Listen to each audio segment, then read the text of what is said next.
Você sente, no fundo do peito, uma certeza que queima, uma convicção que te define. É a sua verdade. Você a digita, compartilha, defende com uma urgência quase desesperada. Do outro lado da tela, outra pessoa, com a mesma intensidade, defende uma verdade oposta. Ambos sentem, ambos têm certeza. E nesse choque de certezas, a realidade começa a se quebrar em milhões de pedaços. E se eu te dissesse que essa sua verdade, essa rocha sobre a qual você construiu sua identidade, é, na verdade, a arma que está destruindo o mundo? Não uma destruição com bombas e exércitos, mas uma implosão silenciosa. Uma corrosão da própria estrutura que nos permite conversar, debater e, principalmente, conviver. Estamos vivendo sob a ditadura dos sentimentos, um regime invisível onde o eu sinto se tornou mais poderoso do que o é. E o preço que pagamos por essa nova soberania é a própria realidade. Este vídeo é um mergulho profundo nas raízes filosóficas, na mecânica algorítmica e nas consequências neurológicas de um mundo que decidiu colocar o sentimento no trono da verdade. E o que descobriremos pode mudar para sempre a forma como você enxerga a sua próxima rolada no feed. Para entender como chegamos a este ponto, a este campo de batalha onde sentimentos são exércitos e a realidade é o território disputado, precisamos voltar no tempo. Não apenas alguns anos, mas algumas décadas, talvez séculos. A ideia de que existe uma realidade objetiva, um mundo lá fora, que opera segundo leis próprias, independentemente da nossa percepção ou dos nossos desejos, foi a pedra fundamental da civilização ocidental.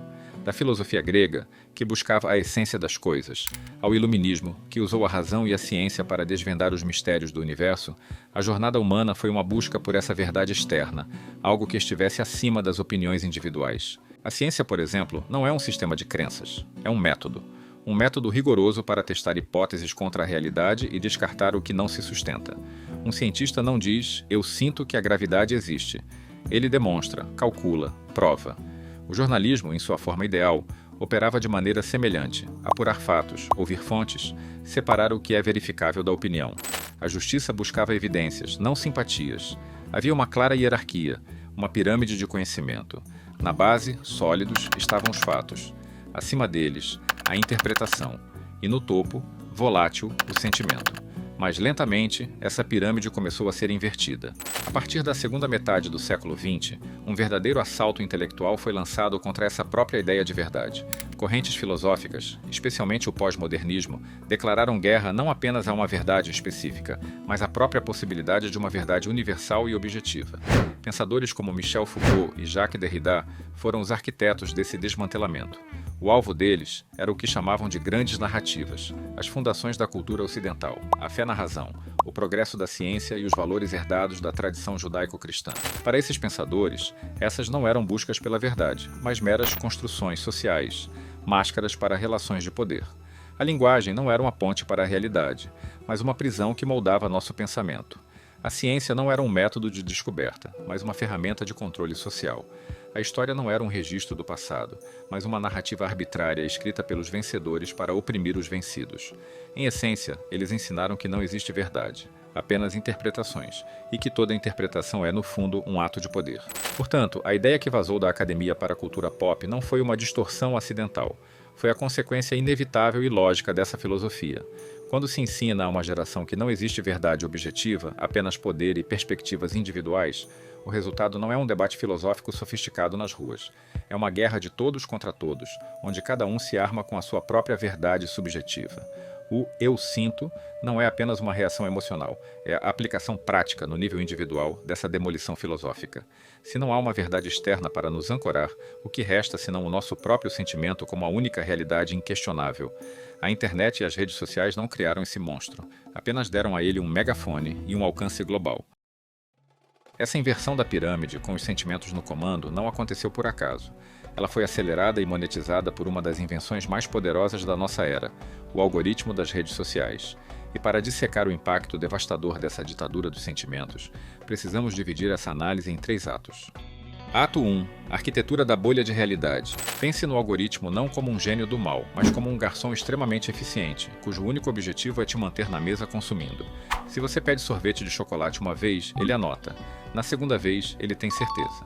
Na terceira, ele não vai nem te oferecer o cardápio de saladas. Mesmo que uma salada fosse te fazer bem, ele vai trazer mais sorvete de chocolate, talvez com uma cobertura diferente, porque o trabalho dele é te dar o que você já demonstrou gostar. Nas redes sociais, o nosso sorvete é o conteúdo que provoca uma reação emocional imediata, seja ela raiva, alegria, indignação ou validação. Cada like, cada comentário, cada segundo a mais que você passa assistindo a um vídeo é um sinal claro para o garçom algorítmico. Eu quero mais disso. O código por trás é, em sua essência, uma série de comandos condicionais. Se, então. Se o usuário interage com conteúdo sobre o tópico X com emoção Y, então encontre e priorize mais conteúdos sobre X que evoquem a mesma emoção Y. É uma lógica de feedback positivo. Multiplique isso por bilhões de usuários e trilhões de interações diárias. E você não tem mais uma praça pública digital. Você tem bilhões de restaurantes particulares, cada um com um cardápio único, feito sob medida para confirmar o que o cliente já gosta e acredita. Essa é a mecânica fria por trás da bolha de filtros e da câmara de eco. Não é uma conspiração, é um modelo de negócio. Um modelo que descobriu que a validação engaja e engajamento vende anúncios. A verdade nesse modelo é um custo desnecessário. Ato 2. O cérebro viciado em confirmação. Se o algoritmo é arquitetura externa, a nossa própria neurobiologia é o motor interno desse processo. Nosso cérebro é uma máquina de buscar padrões e economizar energia. E ele odeia, com todas as forças, a dissonância cognitiva, aquele desconforto mental profundo que sentimos ao sermos confrontados com informações que contradizem nossas crenças mais arraigadas. Quando a nossa verdade é validada por um like, um compartilhamento ou um comentário de apoio, nosso cérebro libera uma pequena dose de dopamina, o mesmo neurotransmissor associado a prazer e recompensa. É uma microcelebração química, um tapinha nas costas do nosso sistema nervoso central. A rede social se transforma, então, em um caça-níqueis de validação. Rolamos o feed não em busca de informação, mas em busca do próximo hit de dopamina, da próxima confirmação de que estamos certos e de que eles, o outro lado, estão errados. E o algoritmo, nosso garçom particular, aprende a entregar essa dose com uma eficiência assustadora. O problema é que, como em qualquer vício, a tolerância aumenta. Precisamos de validações cada vez mais fortes, de inimigos cada vez mais claros e de verdades cada vez mais absolutas para sentir a mesma recompensa. O resultado? A polarização não é apenas uma consequência social, é uma consequência neurológica do design dessas plataformas. Somos incentivados, quimicamente, a nos entrincheirar em nossas posições, porque o custo de sair da bolha, a dor da dissonância cognitiva, é alto demais, enquanto a recompensa de ficar nela é constante e imediata. Ato 3. A realidade como arma semântica. E é aqui que o golpe final é dado. Quando cada indivíduo está seguro em sua bolha, recebendo doses constantes de validação, a própria linguagem começa a se deteriorar. Palavras que antes eram pontes para o entendimento mútuo se tornam muros ou armas. O exemplo mais claro é a ascensão do termo "a minha verdade". A frase sutilmente substitui "a minha opinião" ou "a minha perspectiva". Opiniões e perspectivas podem ser debatidas, contestadas, refinadas. Elas convidam ao diálogo, pois pressupõem a existência de outras perspectivas válidas. Mas uma verdade, no novo sentido, é sagrada, inviolável. Questionar a minha verdade não é mais discordar de uma ideia, é atacar a minha identidade, a minha existência. O diálogo se torna impossível, porque não há mais um terreno comum. A realidade objetiva, aquele conjunto de fatos sobre o qual poderíamos debater, desaparece. Se você diz que o sexo biológico é uma realidade imutável que define o ser humano, mas a minha verdade afirma que a identidade de gênero é uma experiência interna, individual e profundamente sentida que cada pessoa tem em relação ao gênero, não temos como iniciar uma conversa. Qualquer dado científico que você apresente sobre cromossomos ou fisiologia será visto por mim como um ato de violência, uma negação da minha existência. O "eu sinto" se torna um escudo impenetrável contra qualquer fato. E assim, a sociedade se fragmenta em tribos, não mais unidas por fatos, mas pela recusa mútua de uma verdade irrefutável que se tornou dolorosa demais para admitir. A comunicação, que depende de uma realidade compartilhada, se torna um ato fútil, e no vácuo deixado pela razão, só resta o conflito de vontades. E antes de mergulharmos nas consequências devastadoras disso tudo, uma pequena pausa para o café. Produzir conteúdo denso e reflexivo como este exige não apenas pesquisa, mas também muito café. E se você, assim como eu, aprecia produtos que carregam uma mensagem e um propósito, quero te convidar a conhecer a Red Umbrella Shop na Amazon. Lá você encontra uma seleção de livros da nossa curadoria e dispositivos e gadgets tecnológicos perfeitos para o seu dia a dia. Cada compra ajuda a manter este canal no ar. O link está na descrição. Dê uma olhada. E agora, vamos voltar à nossa análise. O psicólogo social Jonathan Haidt, em seu influente ensaio Por que a última década na vida americana foi tão estúpida, descreve essa dinâmica como a destruição da nossa Torre de Babel moderna. Ele argumenta que, após a invenção do botão de compartilhar e do retweet, as plataformas otimizaram para o ultraje. Isso destrói nossa capacidade de resolver problemas reais. Mas como isso se manifesta no dia a dia? Em vez de nos aprofundarmos em um único exemplo que poderia sequestrar nossa discussão, vamos observar como esse padrão se repete em um mosaico de situações do nosso cotidiano, como um vírus que ataca diferentes órgãos do corpo social. A medicina moderna opera com base em evidências mensuráveis. Um médico prescreve ferro após um exame de sangue que comprova uma anemia. Ele indica vitamina D após verificar uma deficiência clínica. O diagnóstico precede o tratamento. Mas, na nova hierarquia, esse método é frequentemente atropelado pelo "eu sinto que preciso de mais disposição" ou "eu sinto que minha imunidade está baixa". O sentimento subjetivo de falta de algo se torna o diagnóstico e a prescrição, tudo em um só. O resultado?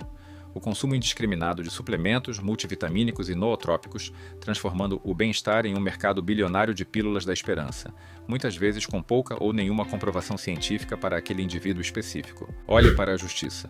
O princípio fundamental de um Estado de Direito é que alguém é inocente até que se prove o contrário, com base em evidências e um processo legal. Mas, sob a ditadura dos sentimentos, o Tribunal da Opinião Pública, alimentado por recortes de mídia e pela indignação algorítmica, chega ao veredito em minutos. O "eu sinto que ele é culpado" ou "eu sinto que ele é inocente", baseado na simpatia ou antipatia pelo réu, atropela o processo legal. A justiça se torna uma questão de torcida. Considere a economia. A análise econômica séria exige a triangulação de múltiplos indicadores: inflação, emprego, PIB, confiança do consumidor, produção industrial. É um trabalho complexo, mas ele é cada vez mais substituído pela economia do sentimento, onde a percepção individual, muitas vezes moldada por uma única manchete ou pelo preço de um único produto no supermercado, se torna o diagnóstico completo. O "eu sinto que a economia vai mal" ou "eu sinto que está tudo ótimo" se torna um fato absoluto, imune a qualquer dado que o contradiga. O padrão é o mesmo, seja na saúde, na justiça ou na economia. O sentimento pessoal, amplificado pela bolha de confirmação, se torna o critério único de julgamento, atropelando o método, a evidência e a nuance. E a consequência disso é a impossibilidade de qualquer conversa construtiva. Os problemas reais exigem um acordo mínimo sobre a realidade para serem discutidos. E nós destruímos esse acordo em uma guerra de duas frentes. De um lado, a recusa em aceitar qualquer fato que fira nossos sentimentos. Do outro, a suspeita paralisante de que os próprios fatos nos são apresentados de forma desonesta. Estamos presos entre a tirania do "eu sinto" e a tirania do "eles dizem". Começamos esta jornada no escuro de um quarto, com o rosto iluminado por uma tela, defendendo uma verdade solitária. E terminamos vendo uma sociedade inteira fragmentada por essa mesma dinâmica, multiplicada por bilhões. A ditadura dos sentimentos nos prometeu a liberdade de sermos nós mesmos, de termos nossa identidade validada a todo custo. Mas, como toda tirania, ela cobra um preço alto. Ao transformar cada sentimento em uma verdade absoluta, ela nos roubou a capacidade de conversar, de confiar e de construir um futuro juntos. Ela nos deu um trono, mas o nosso reino é um quarto escuro e o espelho no chão está quebrado em milhões de pedaços. Talvez o ato mais radical, mais revolucionário que possamos cometer hoje não seja gritar a nossa verdade, mas ter a coragem de sussurrar: "E se eu estiver errado?" Talvez a verdadeira libertação não esteja em provar que o nosso sentimento é a realidade, mas em aceitar que a realidade é muito, muito maior do que qualquer um de nós pode sentir.